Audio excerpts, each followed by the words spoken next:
95 अरब एकड़ जमीन पर रहने वाले लोग अगर मात्र 35 एकड़ जमीन को लेकर युद्ध करें, ये बात कहने और सुनने में अजीब लगती है, मगर यह सच्चाई है। अक्टूबर 2023 का हमास और इजराइल के बीच का युद्ध इस बात की गवाही देता है।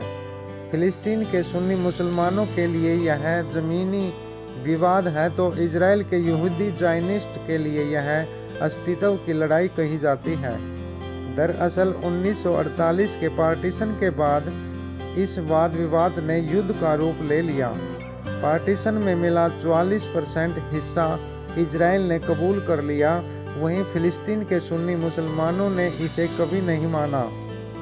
बहुत बड़ी संख्या में यहूदी इजराइल में आकर बस चुके थे और फिलिस्तीनियों से इजराइल के यहूदियों ने अपने नाम पर महंगे दामों पर ज़मीनें खरीदी और बाहर से आए यहूदियों को उस ज़मीन पर बसाया और 1948 तक आते आते यहूदियों ने अपना देश इजराइल बना लिया।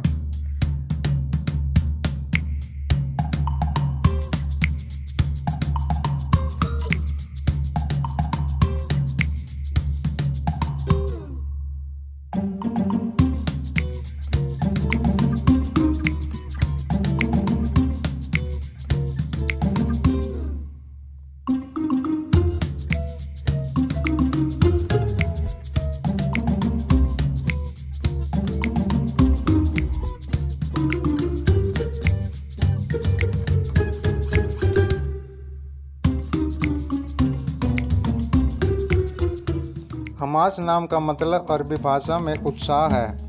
यह इस्लामी प्रतिरोध आंदोलन फिलिस्तीनी सुन्नी मुसलमानों की सशस्त्र संस्था है, जो फिलिस्तीन नेशनल अथॉरिटी की मुख्य पार्टी है। 10 दिसंबर 1987 में मिस्र और फिलिस्तीन के मुसलमानों ने इसकी स्थापना की थी। इसका मुख्य उद्देश्य इजरायली शासन को ख़त्म करके फिलिस्तीन इस्लाम की स्थापना करना है। Islamic nationalism, anti Semitism, anti Zionism, anti communism इसकी आइडियोलॉजी रही है। 2006-07 के चुनाव में इसने पीएलओ को हराकर पीएलसी की 132 सीटों में से 74 सीट जीतकर गाजा पट्टी पर अपना शासन स्थापित किया था। गाजा पट्टी पर इसने धरती के नीचे टनल बनाकर अपने शस्त्र गृह और इलीगल अड्डों की स्थापना की। इसके अलावा यह स्कूल, हॉस्पिटल और धार्मिक स्थानों की आड़ में अपने ऑपरेशन करता आया है। यह हमेशा निर्दोष नागरिकों को ह्यूमन शील्ड की तरह इस्तेमाल करता आया है।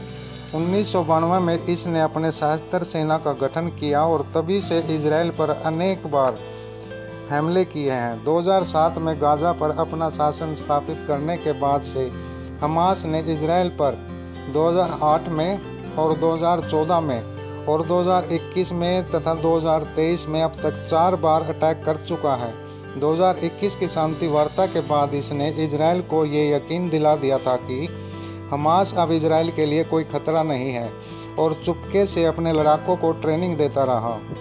मध्य 2022 से ही हमास लड़कों की ट्रेनिंग दे रहा है कि कैसे सीमा में घुसना है, कैसे इजरायली सेना और नागरिकों पर घात लगाकर हमला करना है, नागरिकों को बंधक बनाना है, कैसे पाजा पट्टी में लेकर आना है और कैसे पैराग्लाइडर और समुद्री बोट का इस्तेमाल करना है, आदि आदि इन ट्रेनिंग का हिस्सा थे। 2023 के हमलों को हमास ने फुलप्रूफ प्लानिंग के साथ अंजाम दिया था।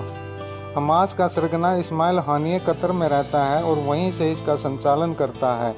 इमाम शेख अहमद और अब्दुल अजीज़ इसके फाउंडर हैं। हमास के रॉकेट शस्त्र गृह में 16 किलोमीटर से 40 किलोमीटर की मार करने वाले रॉकेट हैं। इनमें एंटी टैंक रॉकेट, RPG-7 जैसे होममेड रॉकेट और अल-बतार, अल-बाना, अल-यासीन आदि रॉकेट होममेड ही हैं। 7 अक्टूबर 2023 की सुबह सुबह हमास ने लगभग 20 मिनट में 4 से 5 हज़ार रॉकेट की बौछार से साउथ इजराइल को दहला दिया। America, Canada, Europe, Israel, Japan जैसे देश हमास को आतंकवादी घोषित कर चुके हैं।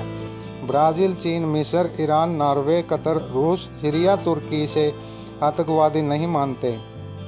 7 अक्टूबर 2023 को अर्ली मॉर्निंग में सुबह 7 बजे हमास ने इजराइल पर बड़े पैमाने पर अटैक शुरू कर दिया।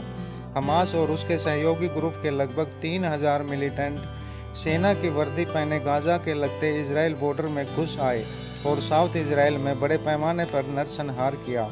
मिलिटेंट मोटर पैराग्लाइडर के जरिए हवा के रास्ते, स्पीड बोट से समुद्री रास्ते, मोटर बाइक, ट्रक और बुलडोजर आदि वाहनों का प्रयोग करके ज़मीनी रास्ते से इजराइल के अलग अलग हिस्सों में फैल गए। फिलिस्तीनी हमले में भाग लेने वाले संगठन हमास, इस्लामिक जिहाद, democratic front for the liberation of फिलिस्तीन, लायंस डेन शामिल हैं। हमास की सैन्य शाखा इज अद-दीन अल कसम ब्रिगेड के कमांडर मोहम्मद दीफ ने कहा कि यह हमला अल-अक्सा मस्जिद को अपवित्र करने और 2023 की शुरुआत में फिलिस्तीनियों को मारने के जवाब में है।